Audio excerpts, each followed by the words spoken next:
Assalamu alaikum, chers frères et sœurs. Dans la vie d'un croyant, il est essentiel de rester vigilant face aux signes envoyés par Allah.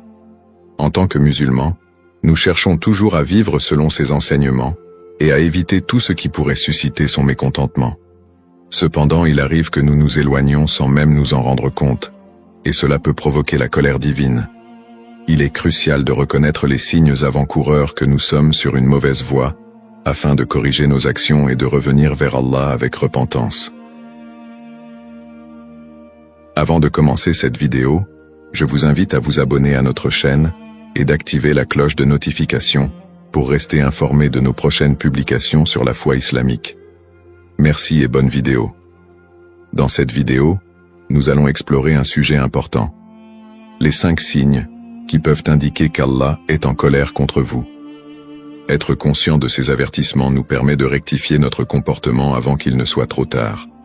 C'est une opportunité pour chacun de réévaluer sa relation avec Allah et de chercher sa clémence. Ces signes peuvent se manifester dans votre vie quotidienne, à travers vos prières, votre comportement ou encore vos relations avec autrui. Nous allons donc aborder en détail ces 5 signes afin que vous puissiez mieux comprendre ce qui pourrait déplaire à Allah et comment y remédier.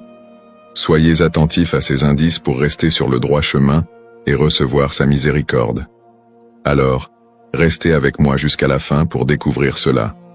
Si vous avez des questions ou des commentaires en cours de route, n'hésitez pas à les laisser en bas. J'apprécie beaucoup vos retours. Allons-y. Dans la théologie islamique, la colère d'Allah est un concept qui, bien qu'il soit mentionné dans le Coran et les hadiths, est souvent mal compris. Contrairement aux émotions humaines, la colère d'Allah n'est pas une réaction impulsive ou émotionnelle, mais plutôt une réponse divine à l'injustice, au péché et à la désobéissance persistante. Elle découle de sa sagesse et de sa justice parfaite. Allah est Al-Adl, le juste, et Ar-Rahman, le tout miséricordieux. Mais lorsque les limites fixées par lui sont violées sans repentir, cela peut entraîner sa colère. Dans le Coran, Allah avertit à plusieurs reprises les croyants et les non-croyants des conséquences de la désobéissance et de l'oubli de sa guidance. Par exemple, dans la sourate Al-Fatiha, nous demandons chaque jour de ne pas être parmi ceux qui ont encouru sa colère. Le chemin de ceux que tu as comblés de faveur, non pas de ceux qui ont encouru ta colère, ni des égarés. Coran 1:7. Ce verset met en lumière l'existence de ceux qui, par leur comportement, attirent la colère d'Allah sur eux. De nombreux hadiths du prophète Mohammed, paix et salut sur lui, mettent également en garde contre les actions qui entraînent la colère d'Allah. Dans un hadith rapporté par Al-Bukhari, le prophète, PSL, a dit « Allah est courroucé contre celui qui persiste dans la désobéissance et ne cherche pas le pardon. » Cela montre clairement que la colère divine est liée à l'absence de repentir, à l'arrogance et à la négligence des obligations religieuses. Cependant, il est important de souligner que la colère d'Allah n'est jamais arbitraire. Allah est toujours prêt à pardonner et à accueillir ceux qui reviennent vers lui avec sincérité. Dans la sourate Az-Zumar, Allah dit « Ô mes serviteurs qui avez commis des excès à votre propre détriment, ne désespérez pas de la miséricorde d'Allah, car Allah pardonne tous les péchés. Il est certes le pardonneur, le très miséricordieux. » Coran 39:53. Ainsi, même si un croyant sent qu'il a peut-être encouru la colère d'Allah, il est toujours possible de se repentir et de retrouver sa miséricorde. La conscience spirituelle, ou taqwa, est essentielle pour éviter la colère d'Allah. La taqwa consiste à être constamment conscient de la présence d'Allah, à éviter ce qu'il a interdit et à accomplir ce qu'il a ordonné. Le prophète, PSL, a décrit la taqwa comme étant ici, en pointant son cœur. Cela montre que la piété ne réside pas seulement dans les actions extérieures, mais aussi dans l'état intérieur du croyant. Un cœur pur, humble et repentant est à l'abri de la colère d'Allah. En conclusion, la colère d'Allah, bien qu'elle soit un concept puissant et effrayant, est un rappel pour nous inciter à rectifier nos comportements et à revenir à lui. Le Coran et les hadiths nous offrent de nombreux exemples des conséquences de la désobéissance, mais aussi des opportunités de repentir. la conscience spirituelle, la prière sincère et la recherche du pardon divin sont les clés pour éviter d'attirer la colère d'Allah et pour rester sur le chemin de sa miséricorde. Signe 1. Éloignement de la prière. Le premier signe avant-coureur indiquant qu'Allah est en colère contre une personne est l'éloignement de la prière, un acte fondamental dans la vie du musulman. La prière, ou salat, est l'un des 5 piliers de l'islam, et elle constitue le lien direct entre le croyant et son créateur. Lorsque ce lien se fragilise, cela peut être un signe alarmant que la personne s'éloigne de la miséricorde d'Allah et qu'elle court le risque d'encourir sa colère. Description du signe. L'éloignement de la prière peut se manifester de différentes manières. Négliger les prières obligatoires, prier en retard sans raison valable, ou accomplir la prière de manière mécanique, sans concentration ni sincérité. Certaines personnes peuvent même en arriver à abandonner complètement la prière, un acte considéré comme gravissime en islam.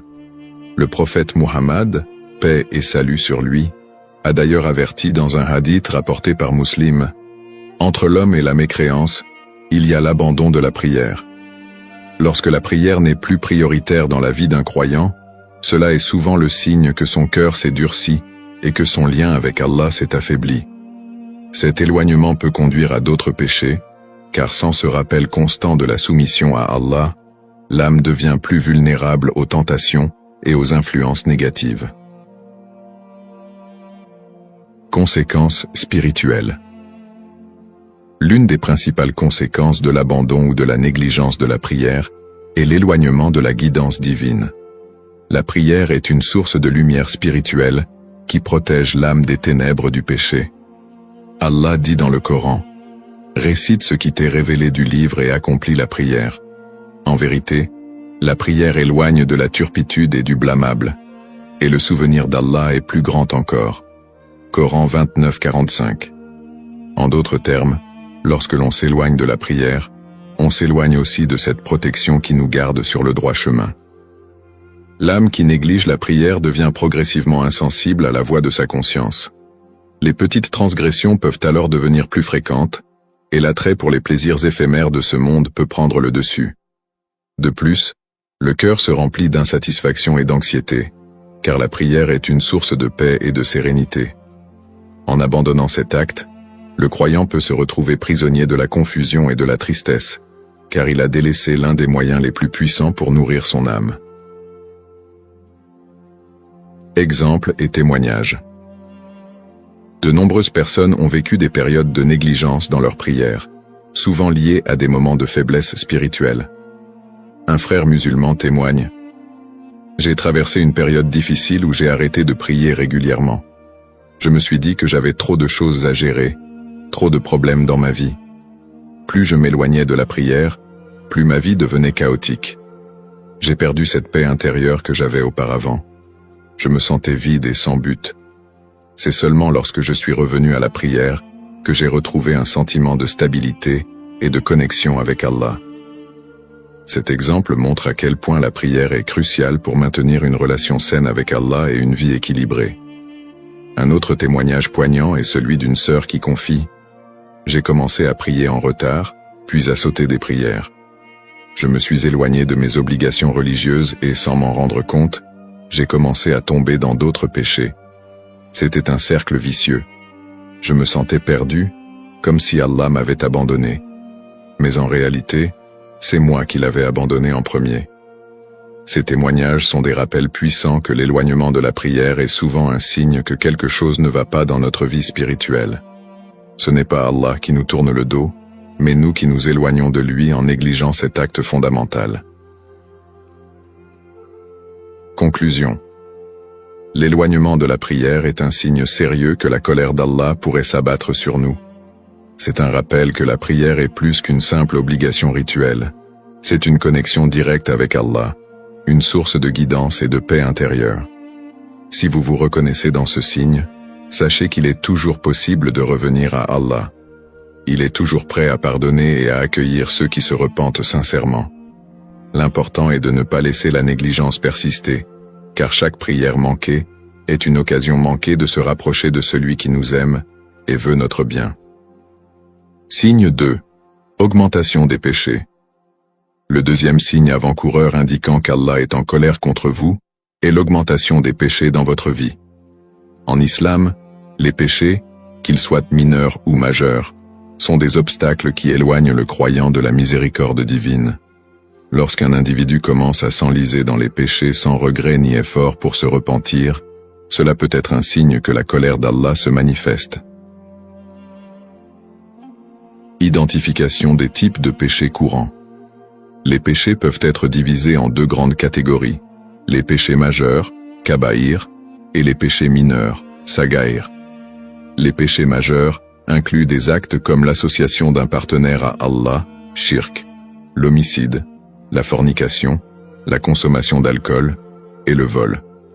Ces péchés sont particulièrement graves et nécessitent un repentir sincère et des efforts pour réparer le tort causé. Les péchés mineurs, quant à eux, peuvent être des mensonges occasionnels, des paroles blessantes ou encore des actes d'indifférence envers les autres. Même si ces péchés semblent moins graves, leur accumulation peut entraîner des effets dévastateurs sur la vie spirituelle. L'une des erreurs les plus courantes est de sous-estimer l'importance des péchés mineurs. Le prophète Mohammed, paix et salut sur lui, a mis en garde contre cela dans un hadith.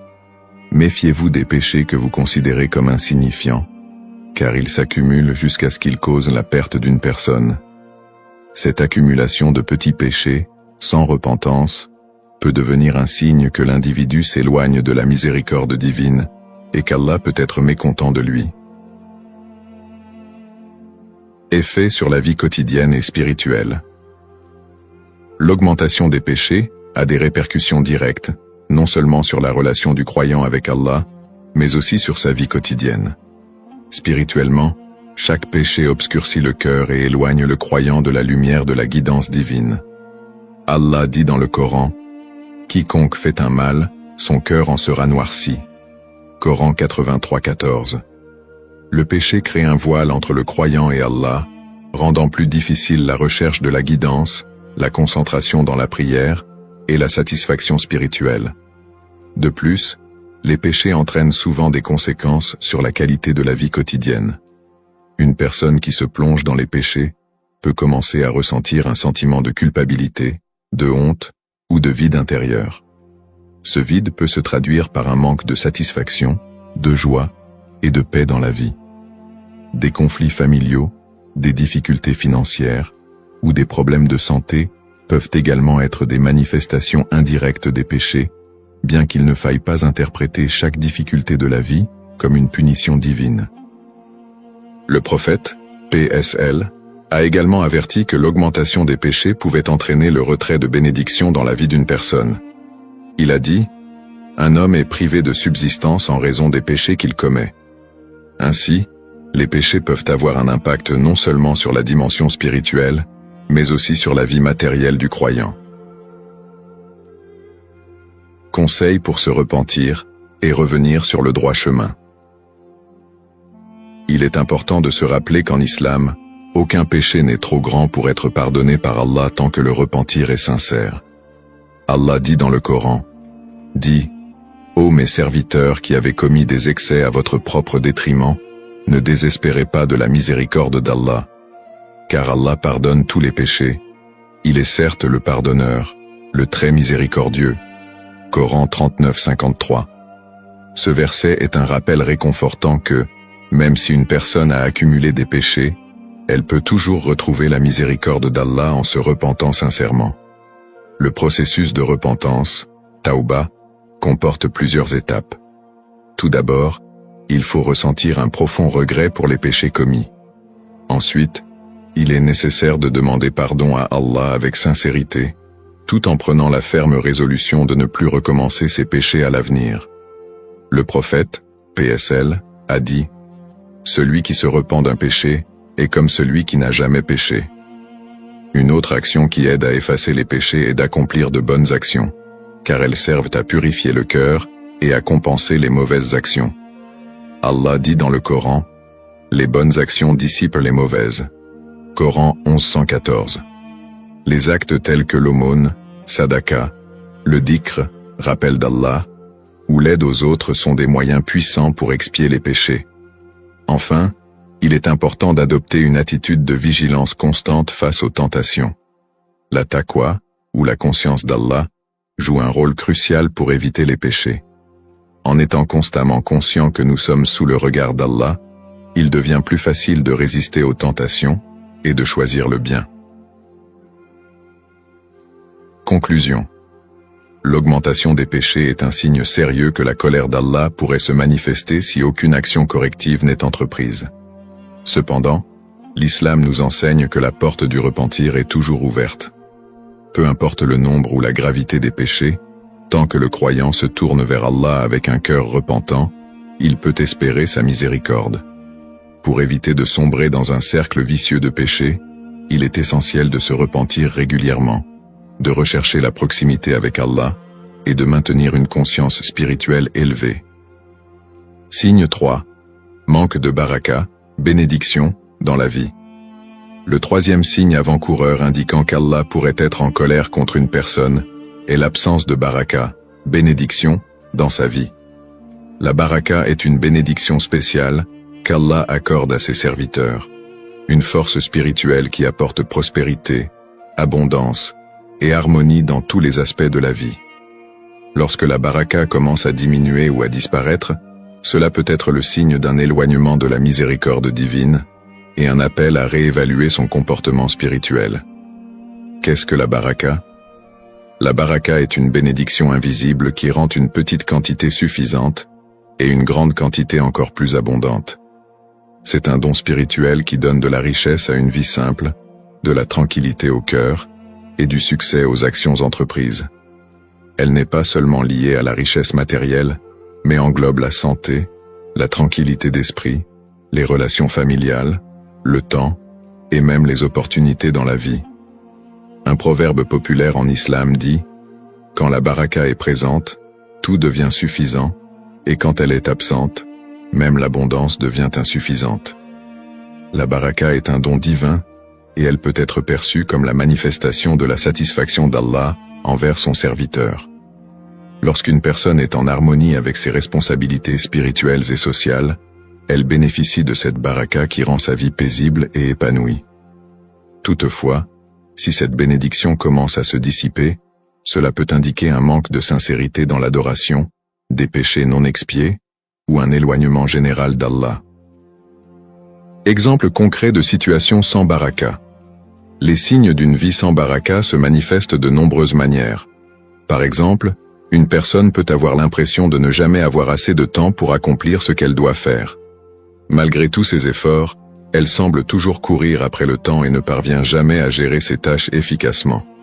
Ce manque de productivité, malgré les heures passées à travailler, peut être un signe de l'absence de baraka dans le temps. Un autre exemple courant est la sensation que l'argent ne dure jamais longtemps. Une personne peut avoir un revenu élevé, mais constate que ses dépenses semblent toujours absorber son salaire rapidement, sans jamais avoir assez pour économiser ou subvenir pleinement à ses besoins. Malgré ses efforts pour gérer ses finances, il y a une fuite constante d'argent. Ce phénomène peut être un signe de l'absence de baraka dans la richesse. La baraka peut également être absente dans les relations. Par exemple, une personne peut constater que, malgré ses efforts, ses relations familiales sont tendues ou marquées par des disputes fréquentes. L'absence de paix et de tranquillité dans le foyer, malgré tous les efforts pour améliorer la situation, peut indiquer un manque de baraka dans les relations humaines. Enfin, certaines personnes peuvent ressentir un manque de baraka dans leurs efforts spirituels. Elles prient, jeûnent et accomplissent des actes de bienfaisance, mais ne ressentent aucune satisfaction ou élévation spirituelle.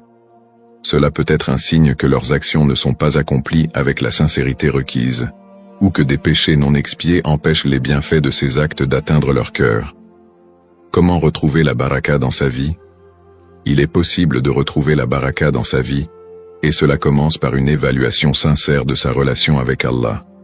Voici quelques étapes essentielles pour regagner cette bénédiction précieuse. 1. Repentir sincère, Tauba. La première étape pour retrouver la baraka est de se repentir sincèrement des péchés passés. Comme mentionné dans le Coran, « Et revenez repentant à votre Seigneur, et soumettez-vous à lui, avant que ne vous vienne le châtiment. Coran 39-54. Un repentir sincère efface les péchés et permet à la miséricorde d'Allah de se répandre à nouveau dans la vie du croyant. 2. Prioriser les actes d'adoration. La baraka est intimement liée à la manière dont une personne accomplit ses actes d'adoration. Les 5 prières quotidiennes doivent être effectuées à temps, avec concentration et dévotion. Allah a promis d'accorder la baraka à ceux qui l'invoquent fréquemment et lui consacrent du temps.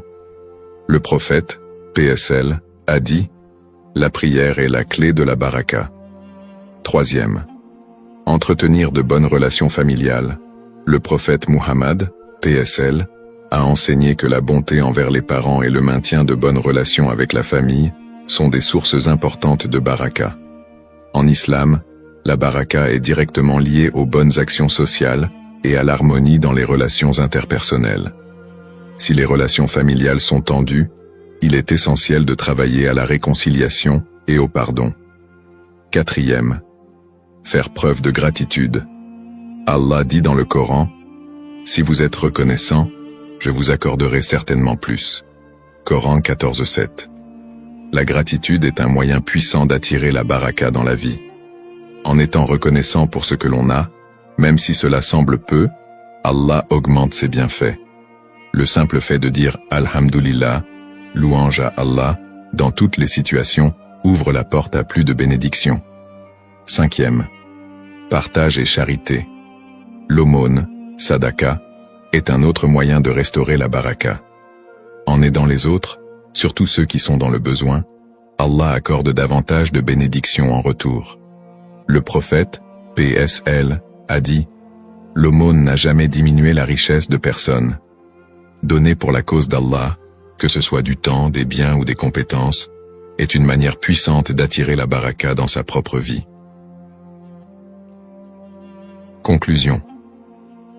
Le manque de baraka dans la vie est un signe sérieux qu'il est temps de se rapprocher d'Allah et de réévaluer son comportement. La baraka est une bénédiction divine qui enrichit chaque aspect de la vie du croyant, et sa disparition peut être un indicateur que des ajustements spirituels sont nécessaires. Cependant, en revenant à Allah avec sincérité, en accomplissant de bonnes actions et en maintenant une gratitude constante, il est possible de retrouver la baraka et de voir à nouveau des bénédictions dans chaque aspect de la vie. Signe 4. Conflits et tensions dans les relations. Le 4e signe avant-coureur indiquant qu'Allah pourrait être en colère contre vous est la multiplication des conflits et des tensions dans vos relations humaines. En islam, les relations humaines jouent un rôle crucial dans la vie spirituelle, car elles reflètent souvent l'état de la relation d'une personne avec Allah. Les tensions répétées, les malentendus fréquents et les conflits non résolus peuvent être un signe que l'harmonie divine a été perturbée. Cela est souvent lié à des comportements et des attitudes contraires à l'éthique islamique, tels que l'orgueil, l'injustice ou le manque de patience. Analyse des relations humaines en islam. En islam, les relations humaines sont considérées comme un élément fondamental de la foi. Le prophète Muhammad, paix et salut sur lui, a souvent insisté sur l'importance de bien traiter les autres, que ce soit les membres de la famille, les amis, les voisins, ou même les étrangers. Dans un hadith célèbre, le prophète, PSL, a dit « Aucun de vous ne croit vraiment tant qu'il n'aime pas pour son frère ce qu'il aime pour lui-même. » Cette empathie et ce respect envers autrui sont des manifestations directes de la foi. Les relations humaines sont aussi liées à la notion de haqq, droit. Chaque individu a des droits sur les autres, qu'il s'agisse des droits des parents, des époux, des enfants, ou même des voisins. Respecter ces droits est une obligation religieuse, et toute transgression de ces droits peut entraîner des tensions dans les relations. Par exemple, ne pas respecter ses parents, manquer d'équité dans son couple, ou médire d'une personne derrière son dos sont des comportements qui non seulement nuisent aux relations, mais peuvent aussi provoquer la colère d'Allah. Les relations humaines en islam sont un test de patience, de pardon et de justice. Elles sont un reflet de la manière dont une personne traite Allah à travers le respect de ses créatures. Quand les conflits deviennent récurrents, il est essentiel de se demander si ces relations sont gérées de manière conforme aux enseignements islamiques. 1. Impact des conflits sur la spiritualité. Les conflits récurrents ont un effet direct sur la spiritualité d'une personne. En islam, la paix intérieure est liée à la paix avec les autres. Les disputes constantes, la rancune et les tensions non résolues sont des poids spirituels qui peuvent obscurcir le cœur. Le prophète Muhammad, PSL, a dit « Les portes du paradis sont ouvertes tous les lundis et jeudis, et Allah pardonne à tout serviteur qui ne lui associe rien dans l'adoration, sauf à ceux qui sont en conflit les uns avec les autres. » Ce hadith montre que le pardon et la réconciliation sont essentiels pour recevoir la miséricorde divine. Les conflits prolongés peuvent également perturber la concentration dans les actes d'adoration, comme la prière. Une personne dont le cœur est rempli de colère, de rancune ou de ressentiment trouvera difficile de se concentrer lors de la prière et de ressentir la paix spirituelle. Les actes de bienfaisance peuvent également perdre de leur valeur si une personne entretient des conflits non résolus. Le prophète, PSL, a dit « Celui qui coupe les liens de parenté n'entrera pas au paradis. » Les relations humaines sont donc un aspect central de la vie spirituelle, et les conflits peuvent gravement nuire à cette connexion avec Allah. Stratégie pour rétablir l'harmonie. Il est essentiel de restaurer l'harmonie dans les relations pour retrouver la paix intérieure et la satisfaction d'Allah. Voici quelques stratégies islamiques pour rétablir l'harmonie dans les relations. 1. Le pardon. En islam, le pardon est une vertu centrale. Allah aime ceux qui pardonnent, et il promet de les récompenser grandement. Le prophète, PSL, a dit « Soyez miséricordieux envers les autres, et Allah sera miséricordieux envers vous. » Pardonner même lorsqu'on a été lésé est un moyen puissant de rétablir l'harmonie. Le Coran dit « Ceux qui répriment leur colère et pardonnent aux gens, car Allah aime les bienfaisants. » Coran 334. 2. La communication bienveillante. De nombreux conflits naissent d'un manque de communication ou de malentendus. Il est essentiel de s'asseoir et de discuter avec honnêteté et respect des problèmes qui provoquent les tensions. En islam, le bon comportement dans la parole est très important. Le prophète, PSL, a dit « Celui qui croit en Allah et au jour du jugement dernier doit dire ce qui est bon ou garder le silence. » Le choix des mots, le ton et l'attitude peuvent apaiser de nombreux conflits. 3. Faire preuve de patience, sabre. La patience est une qualité essentielle pour résoudre les conflits. Allah dit dans le Coran « Ô vous qui croyez, cherchez secours dans la patience et la prière, car Allah est avec ceux qui sont patients. » Coran 253. Dans les moments de tension, il est facile de réagir impulsivement, mais la patience permet de réfléchir et de répondre avec sagesse, plutôt qu'avec colère. 4. Chercher la réconciliation, Islah. En islam, la réconciliation est vivement encouragée. Si deux personnes sont en conflit, les autres membres de la communauté sont invités à intervenir pour apaiser les tensions et rétablir la paix. Le Coran encourage cette pratique. Et si deux groupes de croyants se combattent, réconciliez-les. Coran 49, 9. La Islah peut également se faire par l'intermédiaire d'un aîné, d'un médiateur ou d'un imam. 5. Multiplier les invocations, dua. Enfin, demander l'aide d'Allah à travers des invocations sincères est une des meilleures façons de restaurer l'harmonie dans les relations. Le croyant doit prier Allah pour qu'il adoucisse les cœurs, facilite le pardon et restaure la paix. Il est rapporté dans un hadith « Rien ne change la prédestination, à part la dua. » Conclusion.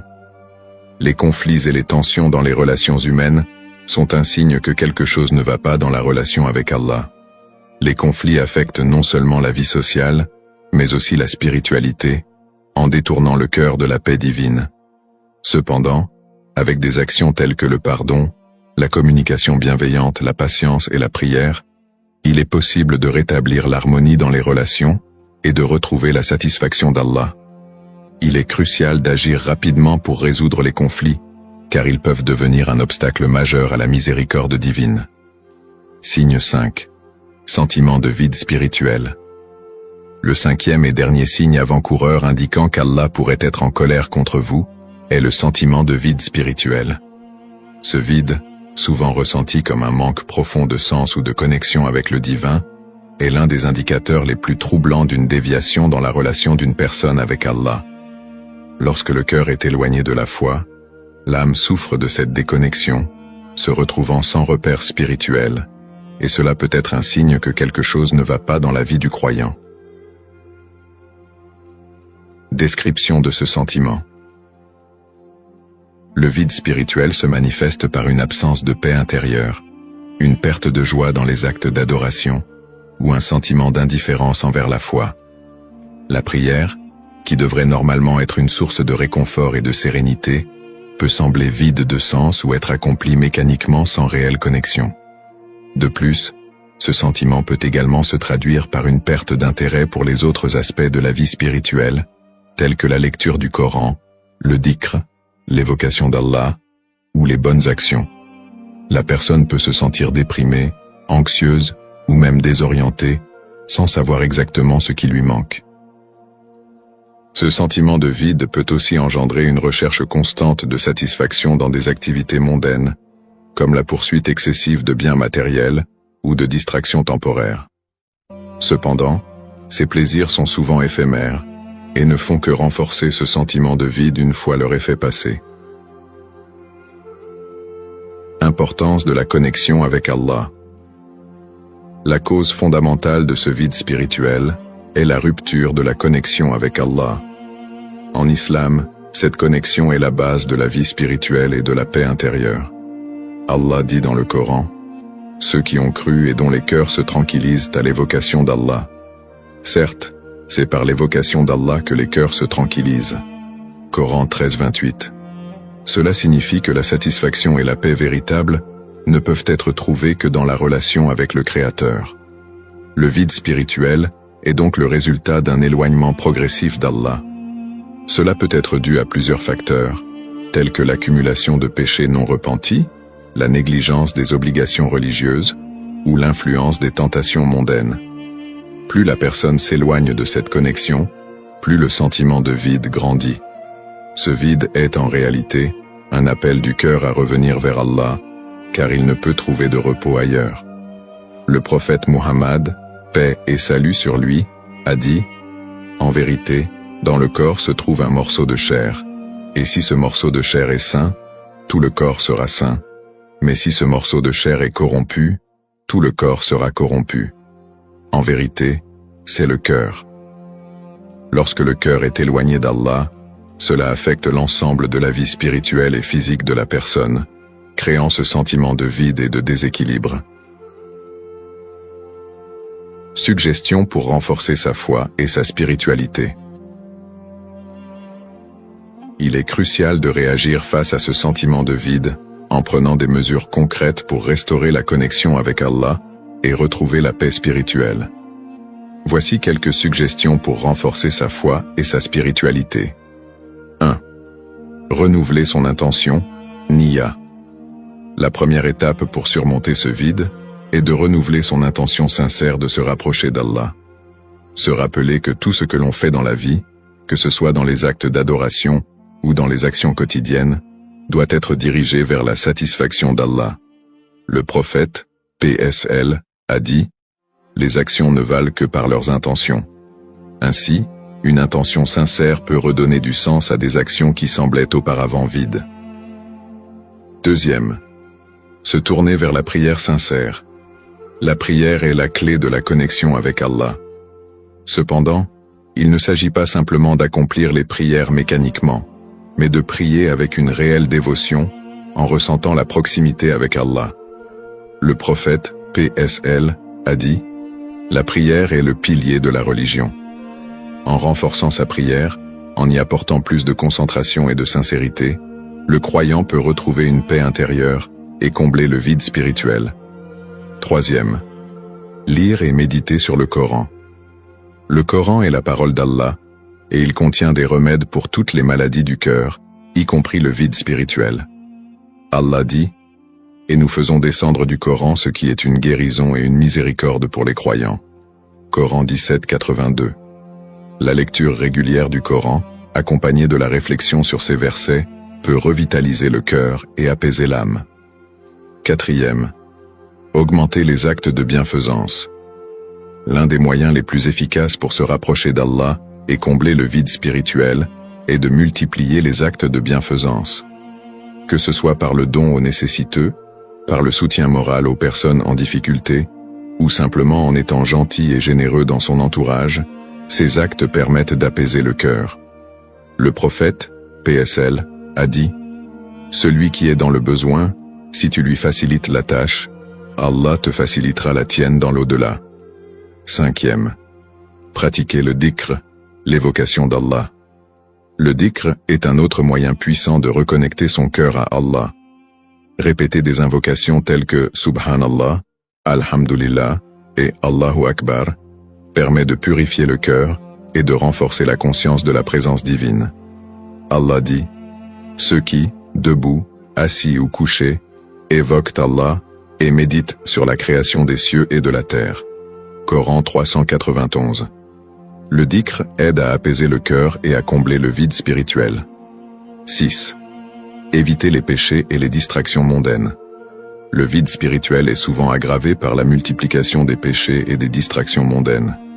Pour retrouver la proximité avec Allah, il est nécessaire de se repentir sincèrement des péchés passés et de limiter les distractions qui éloignent de la foi. Allah est toujours prêt à pardonner à ceux qui reviennent vers lui avec sincérité. Le prophète, PSL, a dit « Tous les fils d'Adam sont pécheurs, et les meilleurs des pécheurs sont ceux qui se repentent. » 7. Chercher la compagnie des pieux. La compagnie des personnes pieuses et vertueuses est également un moyen de raviver sa foi. En passant du temps avec ceux qui rappellent Allah, le croyant est inspiré à améliorer son propre état spirituel. Le prophète, PSL, a dit « L'homme est sur la religion de son ami, alors que chacun de vous fasse attention à qui il prend pour ami. » Conclusion. Le sentiment de vide spirituel est un signe important qu'il est temps de se recentrer sur Allah et de renforcer sa relation avec lui. Ce vide ne doit pas être ignoré, car il reflète un éloignement de la source de paix et de guidance divine. En renouvelant son intention, en renforçant ses actes d'adoration, et en évitant les distractions mondaines, chaque croyant peut retrouver la satisfaction spirituelle et la paix intérieure. Conclusion. En résumé, les 5 signes avant-coureurs de la colère d'Allah que nous avons abordés sont des indicateurs importants à prendre en compte pour évaluer notre relation avec le divin. Nous avons exploré l'éloignement de la prière, l'augmentation des péchés, le manque de baraka, les conflits et tensions dans les relations, et le sentiment de vide spirituel. Chacun de ces signes peut refléter un déséquilibre dans notre connexion avec Allah et nous inciter à réévaluer notre comportement et notre spiritualité. Il est crucial de prendre le temps de réfléchir sur ces signes et d'évaluer honnêtement notre propre vie spirituelle. Ces indicateurs ne doivent pas être vus uniquement comme des symptômes de la colère divine, mais comme des opportunités pour nous rapprocher d'Allah et rectifier notre chemin. Allah est miséricordieux et pardonneur, et il est toujours prêt à accueillir ceux qui se repentent sincèrement. Nous vous encourageons à chercher le pardon d'Allah pour tout manquement et à prendre des mesures concrètes pour améliorer votre relation avec lui. Que ce soit par une réévaluation de vos pratiques religieuses, un retour sincère à la prière, ou une augmentation de vos actes de bienfaisance, chaque effort pour se rapprocher d'Allah est une étape vers la paix intérieure et la rédemption spirituelle. Souvenez-vous que la clé est de rester sincère dans votre quête de proximité avec Allah et de chercher sa guidance à chaque étape du chemin.